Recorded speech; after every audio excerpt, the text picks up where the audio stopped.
Cole and Zainab. Here's my 2 cents. I just want to note this is just a TV show.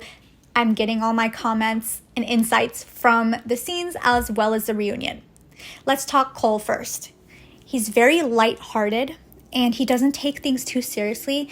I'm going to make an assumption here, but it seems like his life has come from smooth sailing, I would say, with minimal trauma.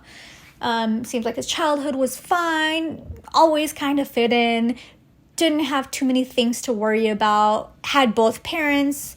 And I think it's hard for someone with a fairly normal life to pick up on social cues of someone with trauma.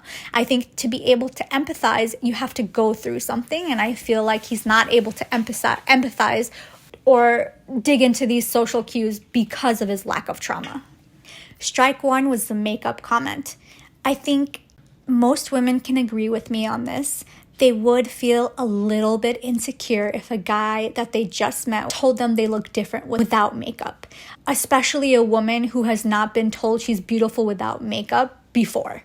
And I think this really opened up a wound for Zainab, because if you can remember in one of the scenes, she did mention how she is a flight attendant and she does not get hit on a lot, and she's wondering why. Her wondering why shows that she's definitely insecure here. Strike two, the pool scene with Colleen.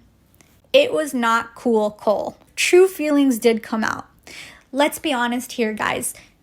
Colleen is definitely his type. Very surface level. I think Cole goes a little bit deeper, but I think they are more on one side of the spectrum, whereas Zainab is on a very different end of the spectrum. Can we just note how much alcohol was fed to these people? Just a side note.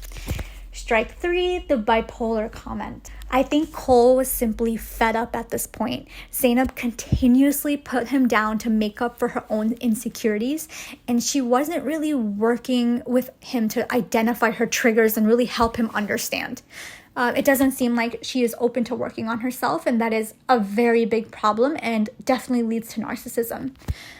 I think he made this comment from a condescending angle and with a smirk. I want to note this because I have seen this before as a child who was bullied. I've seen this with a lot of people who, to me, seem like they had a very regular, like American, I guess, upbringing with minimal trauma. And I think that's how they react when it comes to anger, with humor almost. And, I can see how he can be frustrated here. She was very condescending. She put him down so much. It was a lot. And she was very passive aggressive. And I think he put up with a lot. I think asking her if she's bipolar really shows that he'll diagnose someone with a mental illness before really analyzing the behaviors. Because again, social intelligence is tough for him. He is not a victim until Zainab took her revenge.